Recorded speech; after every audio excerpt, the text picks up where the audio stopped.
Hello बच्चों, class 12 के बच्चों, अब हमने ये एक नेक्स्ट टॉपिक देख रहे हैं और ये टॉपिक भी आपका इंपॉर्टेंट है। जैसे इससे पहले वाले जो हमारे दो टॉपिक थे, एक था हमारा दर्पण सूत्र और एक था हमारा लेंस सूत्र।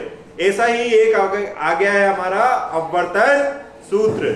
जैसे मैं हेडिंग एक बार पढ़ लेता हूं, रिफ्लेक्शन थ्रू स्फेरिकल सरफेसेस, या इसको अगर हिंदी में हम बोले तो गोलीय पृष्ठ से अपवर्तन। ये हमारा टॉपिक है आज का और ये एक इंपॉर्टेंट टॉपिक है। तो आप इसमें अगर स्टार लगाएं तो कोई बुरी बात नहीं है, आप इसमें स्टार लगा सकते हैं। और अगर मैं आपसे बोलूं कि अपवर्तन सूत्र होता क्या है, तो अपवर्तन सूत्र है N2 upon V minus N1 upon U is equal to N2 minus N1 upon R। जहां पर N2 क्या है, N2 है दूसरे माध्यम का अपवर्तनांक, N1 क्या है पहले माध्यम का अपवर्तनांक, V है प्रतिबिंब की दूरी, U है वस्तु की दूरी और N2 माइनस N1 आना ही है, मतलब सेकंड रिफ्रैक्टिव इंडेक्स में से माइनस क्या हुआ है फर्स्ट रिफ्रैक्टिव इंडेक्स, और R है यहाँ पर वक्रता त्रिज्या। ये चीज समझ में आ गई होगी। अब एक बार चित्र बना लेते हैं, डायग्राम बना लेते हैं। मैंने डायग्राम यहाँ पर इरेज इसलिए किया ताकि आप एक बार और अच्छे से समझ पाए। ठीक है, तो देखते हैं। यहाँ पर मैं बताता हूँ उत्तल पृष्ठ कौन सा बना लेता हूँ बेटा, उत्तल पृष्ठ। यह अवतल पृष्ठ के लिए भी सही है, अवतल पृष्ठ के लिए भी होता है, क्योंकि स्फेरिकल जो सरफेसेस होते हैं या गोलीय पृष्ठ होते हैं वो दो प्रकार के होते हैं, एक उत्तल और एक अवतल। तो यहाँ पर हम किसके लिए देख रहे हैं, उत्तल के लिए। तो उत्तल पृष्ठ बनाया मैंने, यहाँ पर एक पृष्ठ बना लिया उत्तल पृष्ठ, और यहाँ पर मैंने एक मुख्य अक्ष बना ली और यहाँ पर सेंटर ऑफ कर्वेचर बना लिया, और सेंटर कर्वेचर से हमने क्या कर दिया, एक नॉर्मल अभिलंब ड्रॉ कर दिया। क्या ड्रॉ कर दिया, अभिलंब ड्रॉ कर दिया। और यहाँ पर कोई बिंदु के आकार की वस्तु मान ली और बिंदु के आकार की वस्तु से कोई किरण ली, आपतित किरण, जिसको हमने नेम दे दिया OM। क्या नाम दे दिया बेटा, OM। और ये जो अभिलंब खींचा इसको नाम दे दिया हमने NC। अभिलंब यहाँ पर क्या है, NC। और यहाँ पर जो माध्यम है उसका रिफ्रैक्टिव इंडेक्स क्या मान लिया, N1, और जो अंदर माध्यम है इसका रिफ्रैक्टिव इंडेक्स हमने क्या मान लिया, N2, है ना। N2 रिफ्रैक्टिव इंडेक्स को हम क्या बोलते हैं, अपवर्तनांक। तो दूसरे माध्यम का अपवर्तनांक N2 है और फर्स्ट वाले माध्यम का अपवर्तनांक N1 है। यहाँ पर N2 ज्यादा है किससे, N2 ग्रेटर देन है किससे, N1 से। इसका मतलब हुआ कि दूसरे माध्यम का अपवर्तनांक ज्यादा है किससे, पहले माध्यम से। मतलब दूसरा माध्यम ऑटोमेटिकली कैसा हो गया, सघन, और पहला माध्यम क्या हो गया, विरल। मतलब प्रकाश किरण किससे, विरल से सघन में जाएगी, और विरल से सघन में जाएगी तो ये अभिलंब की ओर झुक जाएगी। तो अभिलंब की ओर झुक जाती है तो यहाँ पर बनता है प्रतिबिंब। क्या बनता है, प्रतिबिंब। तो ये हमारी एक किरण और आ गई जिसको हम अपवर्तित किरण कहेंगे। क्या कहेंगे, अपवर्तित किरण। क्या ये चीज समझ में आ गई? yes, अब देखो इसमें कोण हम मान लेते हैं, तो ये वाला जो कोण है इसको बोलेंगे आपतन कोण, I। क्या बोलेंगे बेटा, I। और ये नॉर्मल मतलब अभिलंब और अपवर्तित किरण के बीच में जो कोण है वो होगा आपका अपवर्तन कोण, R। अब इन कोण का मान लेते हैं, ये वाला कोण अल्फा, ये वाला कोण बीटा और ये वाला कोण गामा। अब आपको पता है कि हमें त्रिभुजों की जरूरत पड़ती है। ये जैसे हमने लेंस सूत्र प्रूफ किया, हमने दर्पण सूत्र प्रूफ किया, तो उसमें जो कर्व लाइन है उसको हमने क्या करना पड़ा, हमें स्ट्रेट लाइन मानना पड़ा। तो हम यहाँ पर ये कंडीशन लिखते हैं, अजम्पशंस लेते हैं कि द्वारक अगर छोटा हो तो हम कर्व लाइन को कैसा मान सकते हैं, एक सीधी रेखा मान सकते हैं। और कोण बहुत छोटा होता है तो साइन थीटा या टेन थीटा को क्या मान सकते हैं, थीटा मान सकते हैं। तो ये हमारा अजम्पशंस अगर हम लेते हैं यहाँ पर, तो जो कर्व लाइन है इसको हमने क्या कंसीडर कर ली, सीधी रेखा मान ली, और इसको क्या बोल दिया, P से C तक की दूरी क्या होती है, PC, और इसको हम बोलते हैं R। क्या बोलेंगे बेटा, R।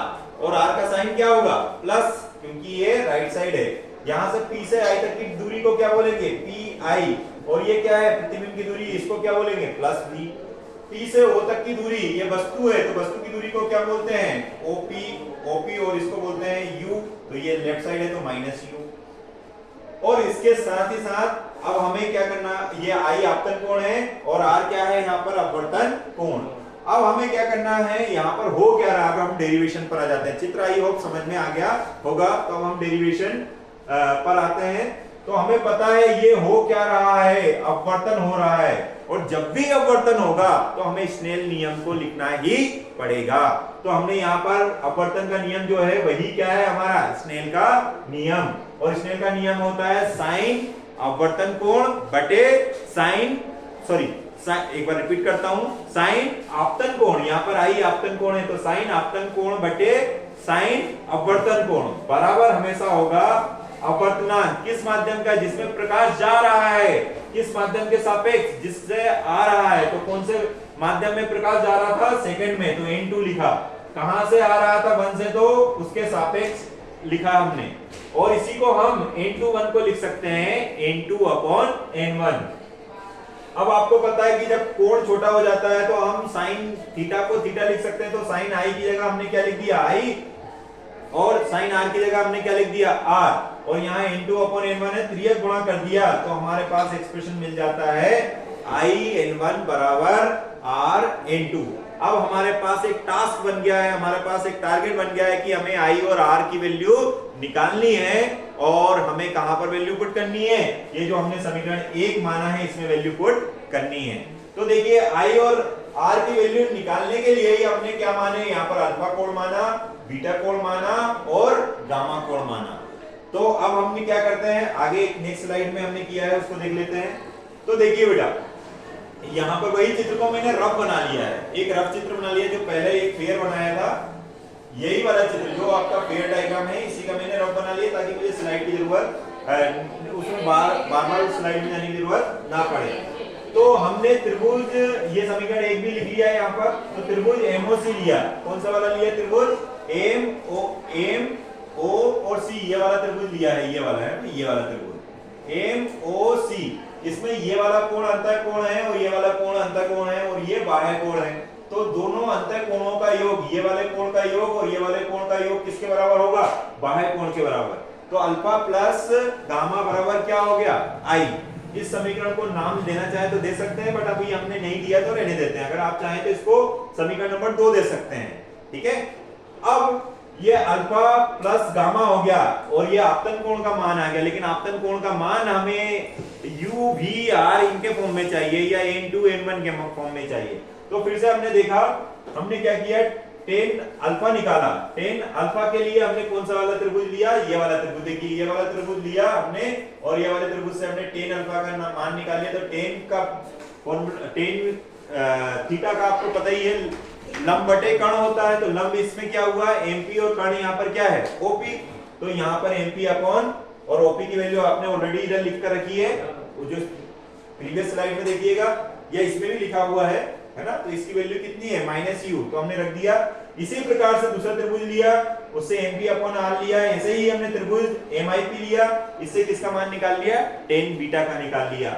और हमने जो अल्फा बीटा और गामा, अल्फा गामा और यहाँ पर ये बीटा, इन तीनों का मान रख दिया।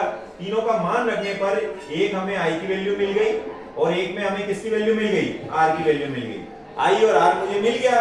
अब मुझे क्या करना है, जो मैंने समीकरण 1 लिया था उसी समीकरण 1 में मैं क्या रख दूंगा, i और r का मान रख दूंगा। और जैसे ही मैं i और r का मान इस समीकरण में रखता हूं, समीकरण में i का मान ये था और r का मान ये था, और जैसे ही मैंने वैल्यू पुट की तो मुझे जो एक्सप्रेशन चाहिए था, मेरा इंपॉर्टेंट एक्सप्रेशन, वो इंपॉर्टेंट एक्सप्रेशन मुझे मिल गया है। फिर से अगर मैं बोलूं तो n2 क्या है, यहाँ पर दूसरे माध्यम का अपवर्तनांक, n1 यहाँ पर क्या है, प्रथम माध्यम का अपवर्तनांक जिसमें से प्रकाश आ रहा था, और ये कौन सा अपवर्तनांक जिसमें प्रकाश जा रहा है, और नीचे क्या है, प्रतिबिंब की दूरी, और इसके नीचे क्या है, n1 के नीचे वस्तु की दूरी, और ये n2 माइनस n1 और अपॉन r। अब जैसा कि हमने माना था, कि दूसरा माध्यम जो है क्या है, दूसरा माध्यम जो है वो है कांच। माध्यम जो है वो है कांच से बना, ग्लास से बना हुआ है।